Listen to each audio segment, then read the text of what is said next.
Hey everyone, Ben Coomber Radio. How on earth are you doing? So there's a word that's in my life quite a bit, and this word is awesome. And we are going to be talking about this word a lot today because there is another man that likes to use this word quite a lot. He has a little project. Well, it's not a little project, it's a big project, and it will get even bigger because it's doing amazing things. This man talks all things awesome.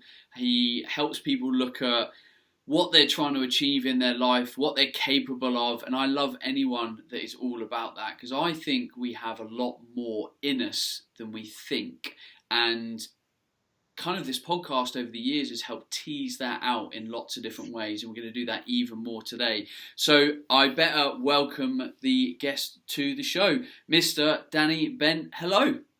Hello, thanks for having me. Cheers, Ben. You are welcome, sir. You're wearing a very woolly jumper. You're slowly unthawing from, 7 or 9 days in Iceland? Yeah, 9 days running across Iceland. It was bitterly cold. Bits of me are falling off, but I'm slowly getting back. I can just about walk now, so that's good news. Yeah, I'm sure you knew it was going to be cold. It's in the title, Iceland. Yeah, you would have thought that would give it away, but I probably did miss out. Like, we're trying to pack super light and maybe missed out some vital essentials. So let's dive in there, and then I'm going to go back to like the story bit. Let's dive into what is kind of current for you. Why did you decide to run across Iceland? And I suppose the back question to that would be, why did you decide to do mad races? What is the appeal? I think, who doesn't want to run across Iceland? It's an amazingly beautiful, stunning country, right out there, just surrounded by sea. And the cool thing is that I had an idea, and I thought, well, it'd be really cool to take this run across Iceland and get to see a little bit more than the tourists see on the Golden Circle and everything. And made a decision, said I was going to do it, and put it out on social media, and just said to people, I'm doing it. Who would like to come with me? Because I'm sure, everyone knows if you do an adventure on your own, you have all these amazing experiences. But when the experience finishes, you've got no one to share it with because no one understands the hardship you've gone through. No one understands the wonder that you felt, the euphoria, all those sorts of things. Most people get bored after like 1 or 2 minutes of you talking about it. They see a shot of the Northern Lights, and by that point they're bored. But if you can do an adventure or an expedition with someone else or with a group of people, and sharing that, then that lasts a whole lifetime and can build bonds and friendship that last a lifetime. So I think 120 people responded saying, I'd love to do it. And that whittled down to 20 people who could make the time, had the cash, could do the running that we were going to be doing. And, 2 weeks ago, 20 of us set off from the northern shore, heading south, basically. What words of encouragement do you give to people that are on the fence with that kind of stuff? Because I know exactly where you're coming from. If I think about all the things that I would, look back to in moments of gratitude, of things that have made me stronger, or I've just shared moments, it's always where I've probably gone abroad, or I've done something a little bit outside my comfort zone. We used to run retreats in Spain where it was really fitness based. It was quite challenging, and people came out of their shell. But loads of the people that went on these retreats, like 5 years later, are still friends. They still talk online. They've still got a massive connection. How do you frame getting people to come off the fence and go, do you know what? I need something like this in myself, in my life, to reveal a little bit more about myself? I think some of that comes just this complete knowledge and belief inside of me that humans are infinitely more capable than we give ourselves credit for. And I think that honest and authentic belief in myself is very believable for the people on the outside. Like, we had a 59-year-old guy take part. He'd never run a marathon before, but he'd signed up for 9 days of marathons. And there's conversations that are going back and forth, where he's questioning whether he's going to be able to do it. And I think it's just there's that kind of sentiment that if you don't do it, you're always going to regret it, and if you give it a go, I mean, loads of the people that came along were giving it a go, and they weren't sure they were going to make it, and we were quite happy with that. We had a kind of support vehicle that could accommodate that, but not one person got in that support vehicle because of the people around them, kind of, you know, supporting them emotionally, physically, putting up their tents, all that sort of stuff when they came in exhausted at the end of the day with blisters and ankles that swelled to the size of elephant feet and all that sort of stuff. And yeah, I just think humans together are just, you couldn't that force is unstoppable, really. So if a mate sat across from you in a pub with a pint and they were like, Danny, I don't get what you're doing. I don't know why you run across Iceland. What are you trying to find in yourself?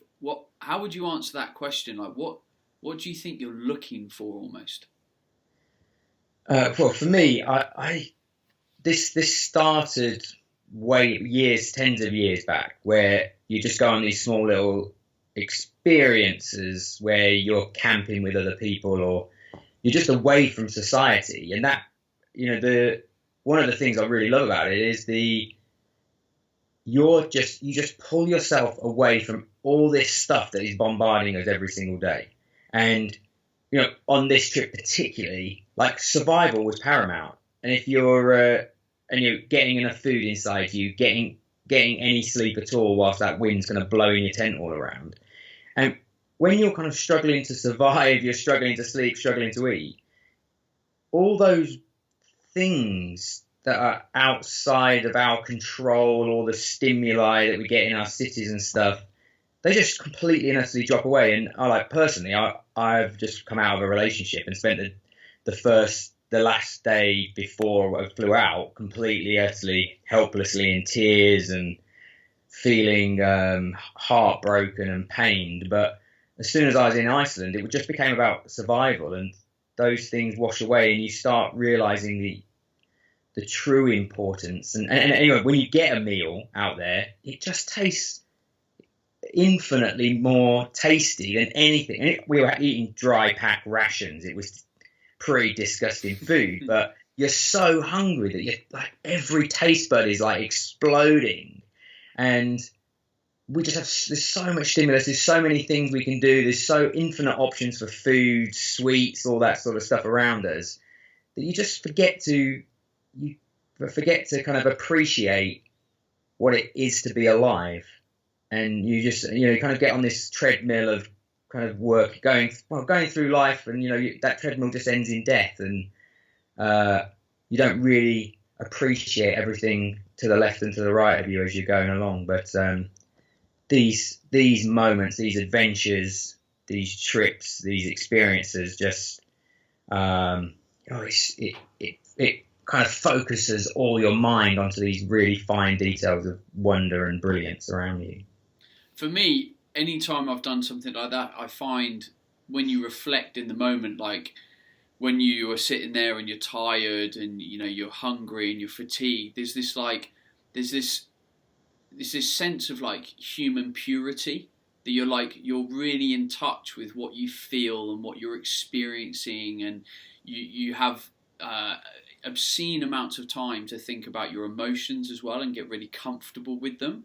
And I think part of what you're describing there is that we're almost so desensitized of what is, or what once was, the reality that we lived in. And it's like we almost do live in this kind of complete virtual reality now, because, you know, let's talk about the majority of people that will listen to this podcast. They'll have a nice roof over their head. They'll be able to flick on a switch which will turn on their heating. They'll have enough money to buy food. They'll go to a job which they're comfortable in. Like life is generally pretty freaking good when you just talk about survival.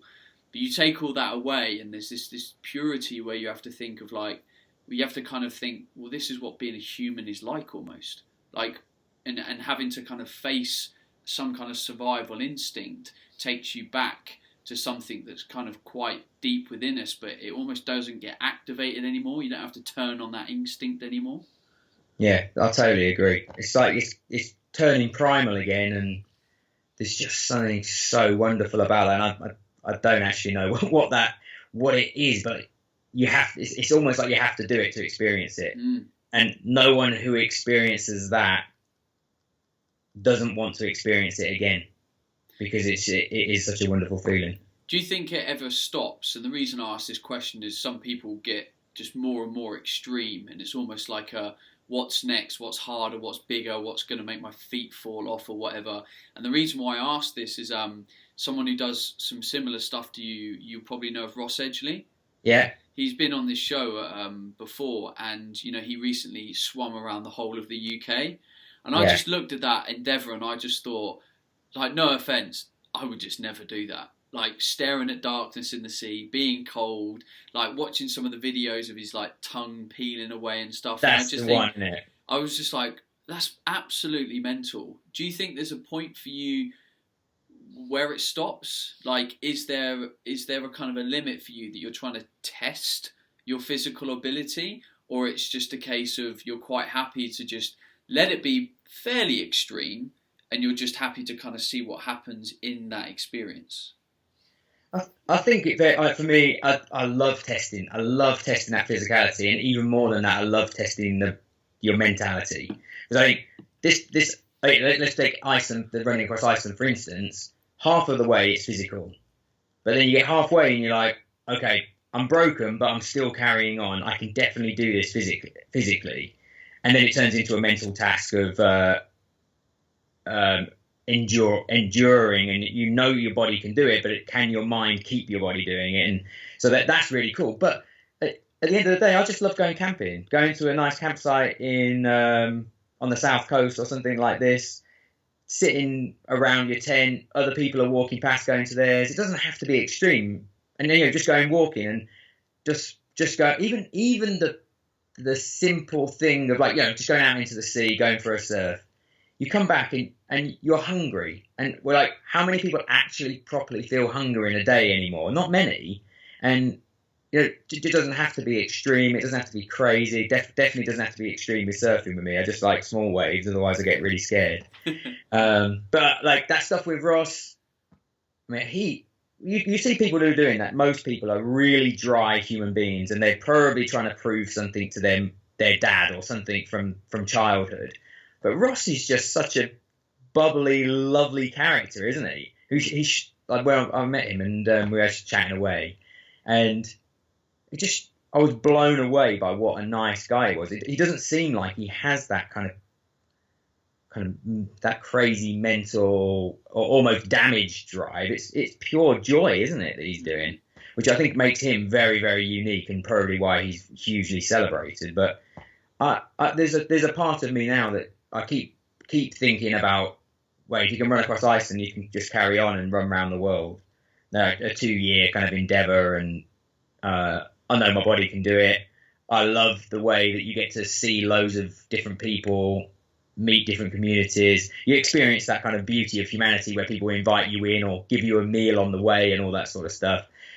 And I'm toying with that. And is that a healthy drive to do something like that, or is that is it something dark within me that's trying to prove itself or find my place in humanity? And so I'm going back and forth with things like that. And so I think the fact that I'm considering not doing it shows you that I'm not all 100% all about this drive and experiencing more and more extreme. Like, I want to be healthy. My mum's she's getting close to 70. She's still running. She's still doing marathons. Like, that's what I want to be doing. I don't want to damage myself now so that get to 50 and I can't do any of this anymore. This is a life choice and something I want to continue until the day I die. I would it'd be lovely if I'm riding my bike through the peaks on my last day. That'd be wonderful. Do you think all of this getting out there, experiencing things, gives people a sense of strength to go and do what it is that they want to do in life? Because when we were speaking before we went on air, there was a phrase that you said, don't let them tell you all that you can be. Yeah. And do you find that the people that are working with you and experiencing this fitness, this adventure, they're then able to come home and go, actually, I feel stronger. And it's not just physical, it's now that I can realise what it is I'm meant to be doing with my life? Yeah, a number of people on this trip came back saying, I've been doing this thing I don't like, but I felt trapped and feeling like I haven't got the confidence to move away from it or to strive towards what it is I actually want to do, strive towards my dreams. And they're coming back from that trip and they're going to be putting changes into their lives, which I think is super duper exciting. And we live in this society where there's so much expectation from your parents, from friends, from just everyone around you to do certain things. And, you know, you get yourself a job in the city, say, paying a decent wage, you get a mortgage, and suddenly you're a trapped human being, and all you are is a cog on this big machine that's just slowly moving forward, and you're not respecting your own individuality. You're not you're kind of not living, really.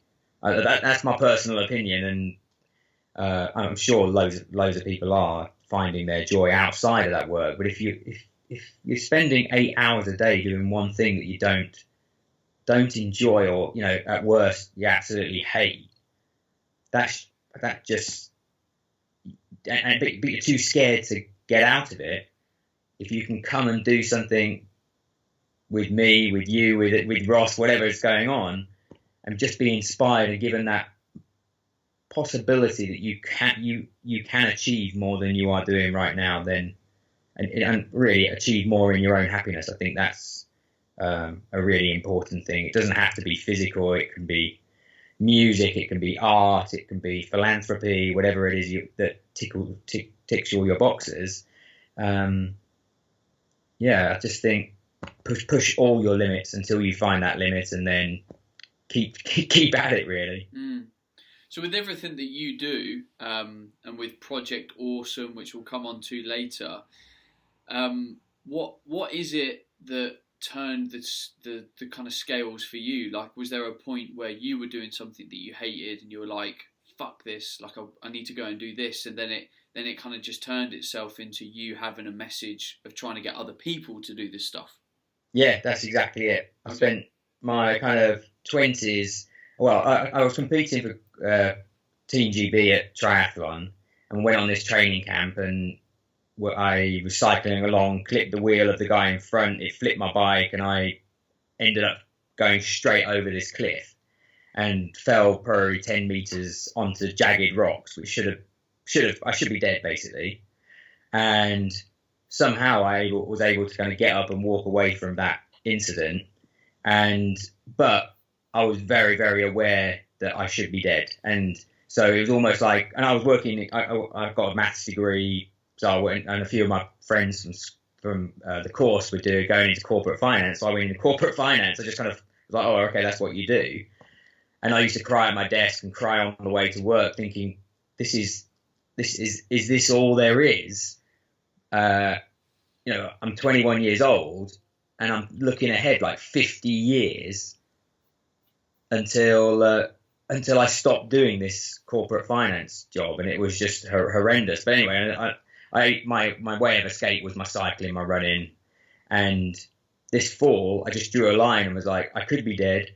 Every day now is a bonus day. And then I started living life with that exact same manner. And I'd had this kind of dream since I was probably 14 years old that I wanted to cycle around the world and raise money for charity. In fact, I said it when I was 11 years old, when I was finishing junior school, going into senior school. The headmistress asked what I wanted to do when I grew up, and I said I wanted to cycle around the world and raise money for charity.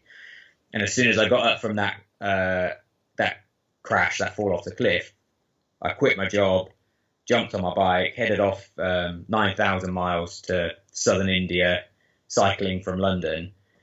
And, that was probably not 6 months of meditation, basically, on that bike, because you have all this time on your own, thinking about what I'm doing, what I had been doing, what I wanted to be doing, and all that sort of stuff. And and I think that was that first step, basically. That was the finding. My dad used to say to me, "Don't worry what anyone else is doing. Just be the best version of yourself." And I think, training for triathlon, cycling to India, that was me trying to be the best version of myself, trying to raise a bit of money for charity and all those sorts of things. And then suddenly you realize that not everyone else has the opportunities you have, and I set about trying to set up these opportunities for other people to start trying to be the best version of themselves as well. Just nothing extreme, nothing preachy. Just open the door. If you want to walk through, you can, and if you don't want to, that's totally groovy as well. And the first part of that really was when the Boston Marathon bombings went off in 2013, April 15th, 2013. And running has always been my community. My mum and dad are runners. They instilled this love of running in me and my sisters. And to see people with their hands in the air kind of celebrating this huge achievement that they've been working for years for, have their legs blown from underneath them, and three people getting killed, including an 8-year-old boy. I just kind of looked at a friend who I'd just been for a run with when I heard about it and said, we got to do something about this. And, cut a long story short, we organised a 3,300 mile running relay from LA to Boston that we had this baton that we asked the American people to carry non-stop from LA to Boston. And we thought we'd raise a bit of money for charity, but really it was a sign of solidarity, really, is, support from over the pond. And but what I actually turned into, like, thousands of people signed up, and we ended up raising almost $600,000 for the people affected by the bombings. And I think that's when, and so many people took so many different things from this. Like, the money was secondary to so many other things. The community, people used that experience to deal with their own, like, traumas, whether it's like a parent with cancer or a child struggling at school. Just this really, really inclusive community that we created was then used by those guys to help them overcome, to stretch their own barriers and all that sort of stuff. And definitely that's still my proudest moment, to be crossing that. One of the survivors took part and carried the baton in a wheelchair with his legs all bandaged, where he had his legs blown to pieces. And that guy died twice on the operating table, but he came to that finish line again to carry our baton over the finish line. And that, he looked up at me and said, as he crossed that line, Dan, this is when I start to heal. And those words, I just keep it, like, I'm getting emotional telling you. I've told hundreds of thousands of people this story, and, like, just talking to you right now, I feel that emotion. And I keep those words just kept in a little box in my heart, so that every time, I'm sure you've had it over the years, where you're kind of like questioning is it worth working this hard for, whatever else is going on around you? And all I have to do is just open that box, hear the word, this is when I start to heal, and close it again, and I'm back on, and I'm like, this is worth it. Everything is worth it for that one sentence, really. So, I mean, that's amazing. And you're drawing strength constantly from those experiences. And I suppose with the stories that you told earlier, if you're not experiencing these things, like, where are you getting your strength from? Because, like, if we were to be really honest with ourselves, despite the fact that we're not having to fight for survival every day, life is still pretty tough. Like, there's a lot of people that get a lot of shit thrown at them every day. And it's like, what does keep you strong? What memories are there to make you say to yourself, no, this is all worth it, and I'm working hard for this purpose, and I want to do this for this reason.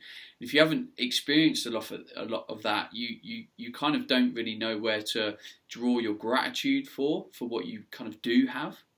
Yeah, I completely agree. And additionally to that, who are the people you turn to? Like, you could just be, you can go to your mates that you go and get pissed with on a Friday night as a kind of routine, like, weekly thing, but are they the people that you want to be talking about, taking your own strength from when you're having moments of weakness? Whereas if you've shared something really special, very deep, really meaningful with people, they understand you, and they're probably the people. They're the people I would turn to when things get tough, and when I'm feeling down, when I'm feeling blue.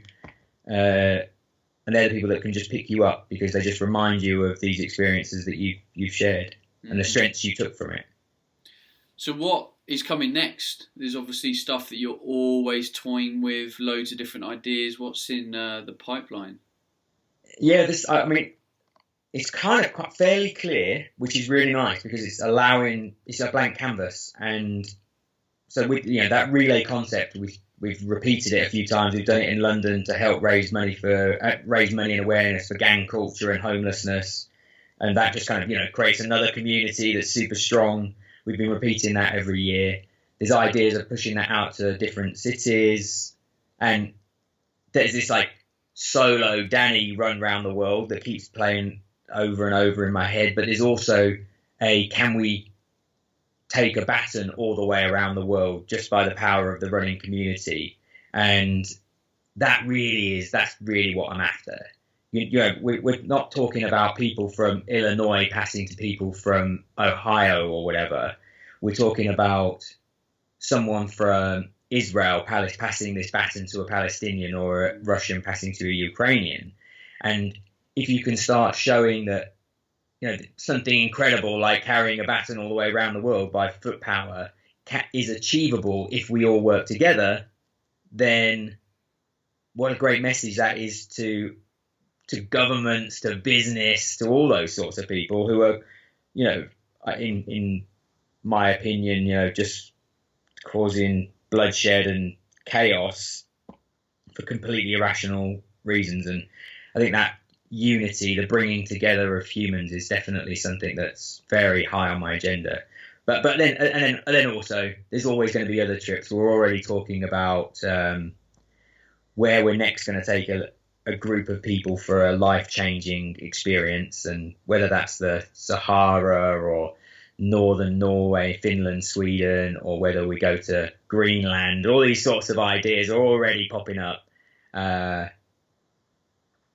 We'll just see, but there's plenty there to be chewed upon, and I'm sure we'll pick 2 or 3 of those, and they'll be the ones that go off and create amazingness. So what is Project Awesome? So this came actually from after we ran across America. That community was so strong, and I lived out in America for a year, and it was so nice to have such a supportive community that when I came back to the UK, I'm on the plane, and I think I'm going to really, really miss that, and so I was like, well, I'm just going to create something in the UK, and so I created Project Awesome, and it's a free fitness movement, radically inclusive. We meet at 6:30 in the morning, Monday, Wednesday, Friday, and the workouts are all within a really confined area. A lot of it is running, but we put a bit of CrossFit into it and all sorts of different bits and pieces. But the whole point of it is that we've got a great grandma that comes along, and we've got international athletes that come along, and they all do the same thing. It's either in loops or moving from station to station or whatever it is.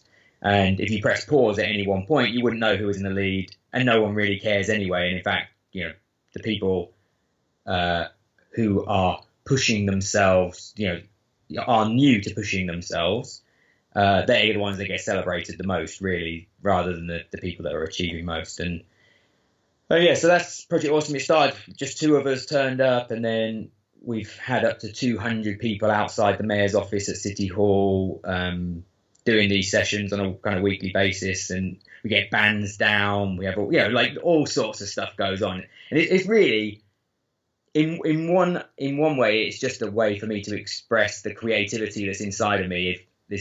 I love the band The Turbans, and I've wanted to book them for something, so I was like, well, let's just book them for a Project Awesome session. We've got this live kind of crazy world music going on and everyone working out to it, to getting graffiti done all over the city with all that sort of stuff is kind of, I just really, really enjoy it. But more than anything, it's my dad's words. It's giving people that opportunity to be the best versions of themselves. And we do some silly things at the beginning. We chant about rainbows and unicorns, and there's like everyone starts with hugging each other. And this is particularly in London, but we're in Edinburgh, Liverpool, Bristol now. But there's so many people that are living without any human contact, and they come to Project Awesome and they have a hug. They have lots of hugs, And I think that even in itself is just like, if that was all we did, that would be worthwhile. But then we kind of go on and, we did a physical thing. And if you can push people physically, I think this kind of goes into all that we're talking about, is you push people physically and find new barriers in their physicality, they start questioning the barriers they put into their normal everyday lives. And it's a very, very supportive, very positive group of people. And the stories that come out of it are just simply incredible, whether that's in business or whether that's people going off on adventures. The first people to paddleboard down the Ganges met at Project Awesome. People kayak down the Amazon. These two guys turned up. They didn't know each other. They sat next to each other. They talked about this. One of them talked about a dream he had to kayak down the Amazon.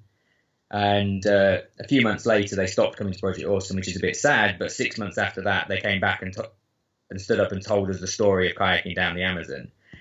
But then there's other people who have, they quit their mental health meds through it, and there's so many gorgeous stories. And it's people come for fitness, but they find a community, and they repeatedly come because it's one of the only opportunities in their lives where they can be free to be whoever they are in a really, really free manner. And you go into an office, and quite often your position of work is dictate who you are, rather than you dictating who you are in an office environment. And so, people get addicted to that feeling because it feels so. It's raw, isn't it? Again, it's that kind of rawness of just being yourself and pulling back from all the other things that are going on. I love that. And one of the reasons I love it is I really value and I really see what some pockets of the fitness community are doing. Like you look at CrossFit. CrossFit was one of the things that blew up, and it blew up because of the community aspect. Like it brought people together in a new way. And I think a lot of other fitness concepts have actually learnt from that quite a bit. And what you're doing is you're bringing people together to allow them to express themselves. Because ultimately, in your day-to-day job, you might not ever really get a chance to express yourself. And at home, you might feel that you don't get a chance to express yourself. But then once you get given an opportunity to express yourself and connect, that just transforms many other areas of your life. You realise different parts of yourself. You start to discover what you're capable of. So I just think it's a really, really valuable message. I've always had this desire, because most of my work's online, and sometimes I'm like, what I do is great. There's 25,000 people a week listen to this podcast, but it's like, how connected am I actually to that community? There's 25,000 people that listen, and I know like a handful of them, and I kind of almost feel like I'm letting myself down by doing it sometimes, because you don't actually stay connected to the people that you're supposedly connected to. Yeah, I can imagine that's quite tough on you, even. I think that there's this massive community around you, and so many people are taking positivity from what you're doing, but you're not getting to experience it firsthand and see those things. And a friend, Dave Cornthwaite, he set up the S Tribe, and he had all these it was purely to get to know his followers. And they started just doing campouts every month, just one night, go up onto a hill, camp out, come back down again. And it is just a nice way that he used to get to know these people. And obviously with that, the tribe becomes stronger, because you start connecting and introducing each other to different people and all that sort of stuff. So. Yeah, there was no kind of end point to my ramble. It's just that it's probably a real consideration of mine as I sort of grow and evolve my role for myself in my own life and in the fitness industry. Because I think technology is immensely powerful. It's connected. It's all, if you didn't have the power of social media, you wouldn't have been able to put that message out to get to all those people to come to Iceland with you. But then you kind of look at technology sometimes and you're like, what am I doing? Like, what?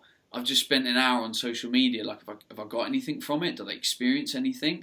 What could I have done differently with that hour? And I suppose I'm genuinely in this constant struggle at the moment of like, am I using technology for myself and other people in the right way? Yeah, There's massive conflict, isn't there?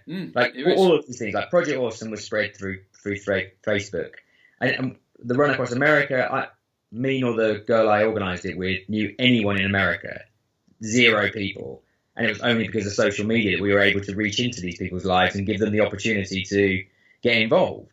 And again, exactly the same for the London relay, for the trips across Iceland or whatever else it is that we're doing. And so without social media, they wouldn't be happening. But again, this is one of the great things about being away. You've got no reception on your phone. And I think, I would normally spend 8 hours a day on my computer doing things on social media, replying to emails, whatever it is. And you come back from a trip like that and there's definitely not 9 times 8 hours worth of work still to do. You can kind of just jump on your computer and get most of it done in half a day. And that's is a really good eye opener, that how much of those 8 hours in a day I'm completely wasting. Just scrolling or watching other people do things or whatever else. Yes, anyway, something for us all to chew over. Danny, I'd love to point people in the direction of where they can follow you, where they can get involved in things. You mentioned Project Awesome is free. Like, I know that there's a ton of listeners in London for this podcast, so point people in the direction of your stuff. So I think the best thing is, like, if it's to do with me, go to dannybent.com and you can click on all the socials from there. And if it's something to do with Project Awesome, projectawesomehq.com. And I'm obviously on all the social medias. You can just search Danny Bent and they all come up. And that's where I think it's from my profiles really where all the crazy ideas start, and then you'll see where they kind of transpire from there really. Okay, awesome. Well, people, please do go and check out Danny's work. I think what he's doing is brilliant. That's why I've brought him on the podcast. Danny, thanks so much for sharing some stories, sharing some wisdom. Is there anything you think we've touched on today, not touched on today, that you kind of want to bring up and wrap today's narrative up in? I think we've touched on it plenty enough, but we can just reiterate it again, that for every single one of your listeners, they are capable of anything they want to do. And if they can find a community to get behind them as well, that makes it double powerful. Nice. Well, you've heard it, people. Please consider your current level of awesomeness and what you think you are capable of, because we've talked about it a lot, and I'm a big fan of trying to get people to realise that they are capable of more than they think they are. But you have to have a plan. You have to surround yourself with good people. You have to take time with that plan. You have to keep assessing it, and are you on the right path? And I think environment is so important in this conversation. And sometimes going to events like this, experiencing different things, for a lot of people, it's actually just that kickstart that you need, that little bit of fire that lights you up, and you're able to go, actually, I'm capable of a bit more here. And I think that's what today's podcast has really highlighted. So all that leaves me to say is, if you've enjoyed this show, please go and give it a share on social media. Danny, a final thank you. Man, pleasure to be on here. Love chatting. Awesome. If you've enjoyed it, please share it. If you think someone can benefit from this, then give them a tag, send it via email, just get this in front of them. And if you want to reach out to me or Danny, you know where we both are on social media. Otherwise, all that leaves me to say is go and have an awesome day. Goodbye.